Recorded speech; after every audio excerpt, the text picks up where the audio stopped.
नमस्कार, आप देख रहे हैं लोकल 7 न्यूज। मैं हूं आपके साथ प्रिया। आज आपके लिए लेकर आए हैं आपके इलाके की बड़ी खबरें, एक्सक्लूसिव ग्राउंड रिपोर्ट्स और वो सारी बातें जो आपके लिए जानना बेहद जरूरी है। तो आइए नजर डालते हैं आज की इस खास खबर पर। केंद्रीय गृह मंत्री ने कुरुक्षेत्र में भारतीय न्याय संहिता, भारतीय नागरिक सुरक्षा संहिता और भारतीय साक्ष्य अधिनियम 2023 के माध्यम से भारत की आपराधिक न्याय प्रणाली में किए गए महत्वपूर्ण सुधारों व सकारात्मक परिणामों को दर्शाती एक भव्य एवं वैभवशाली का उद्घाटन किया। सीएम नायब सिंह सैनी ने की प्रशंसा, कहा कि उम्मीद से ज्यादा कर दिया। वह तारीख पर तारीख गुजरे जमाने की बात हो गई। विदेश भागे अपराधी अब नए कानून की गिरफ्त में से नहीं बच पाएंगे।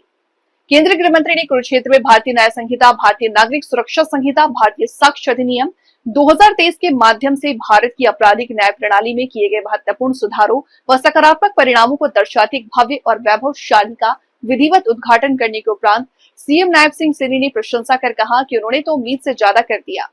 सजा दोष सिद्धि करने की 40% से बढ़कर 80% कर दी गई। इसके अलावा हरियाणा सरकार द्वारा बिना पर्ची बिना खर्ची नौकरियां देने के लिए हरियाणा सरकार युवा मुख्यमंत्री नायब सिंह सैनी को बधाई व साधुवाद किया। कार्यक्रम में आए हुए प्यारे भाइयों बहनों, विधि की शिक्षा प्राप्त कर रहे हुए सारे विद्यार्थियों, बार एसोसिएशन के सारे सदस्यों, आप सभी को मेरा नमस्कार, प्रणाम। भाइयों बहनों, सबसे पहले तो मैं कुरुक्षेत्र की इस पवित्र भूमि को प्रणाम करना चाहता हूं, क्योंकि यही भूमि है जहां सबसे पहले स्वयं श्री कृष्ण के मुख से गीता जी का प्रागट्य हुआ। यही भूमि है जिसने सिद्ध किया कि पक्ष कितना भी बलवान न हो, विजय हमेशा सत्य की होती है, धर्म की होती है। और यही भूमि है जहां भीष्म पितामह ने अपने प्राण त्यागने के लिए इस भूमि को ही पसंद किया। मैं कुरुक्षेत्र के ये तीर्थ भूमि को बहुत मनपूर्वक प्रणाम करना चाहता हूं। मैं यहां आया हूं तब हरियाणा की मातृशक्ति को भी प्रणाम करना चाहता हूं, क्योंकि यही हरियाणा की मातृशक्ति है जिसमें छोटे से प्रदेश होने के बावजूद देश की सुरक्षा और आंतरिक सुरक्षा के लिए सेना और सीएपीएफ में सबसे ज्यादा अपने लाल भेजने का काम किसी ने किया है तो हरियाणा की माताओं ने किया। मित्रों, आज सरस्वती के तट पर वेद उपनिषदों की रचना हुई। वो ही लंबे तट की एक भूमि हमारी हरियाणा की भूमि है।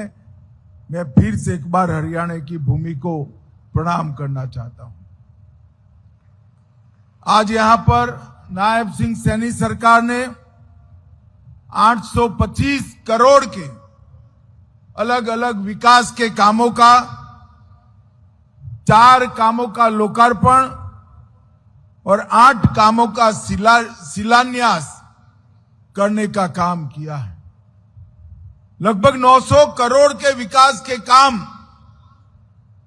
आज शुरू हुए हैं, परंतु लगातार तीसरी बार हरियाणा की जनता ने भारतीय जनता पार्टी को मैंडेट दिया है और हरियाणा में भारतीय जनता पार्टी की सरकारों ने, पहले मनोहर लाल खट्टर जी ने और अब नायब सिंह सैनी ने हरियाणा के विकास में कोई कसर नहीं। वरना हरियाणा तो ये प्रदेश है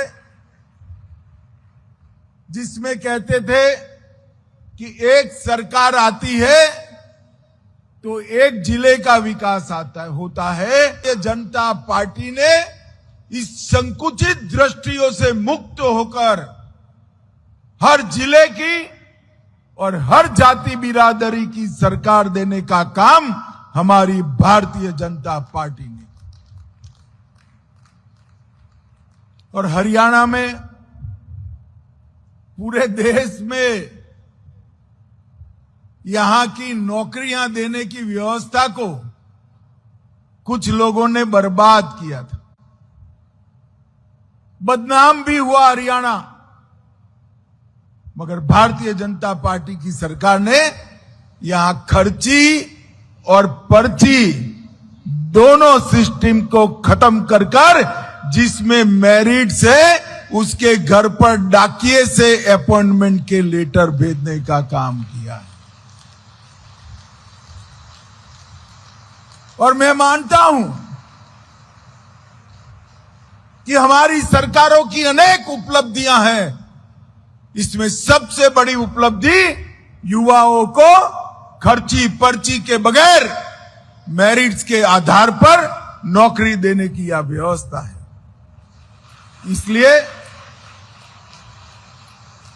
मैं पूरे हरियाणा की जनता की ओर से भाई नायब सिंह सैनी को बहुत बहुत बधाई और साधुवाद देना चाहता हूं। मित्रों, आज यहां पर एक विशाल प्रदर्शनी लगाई गई। ये प्रदर्शनी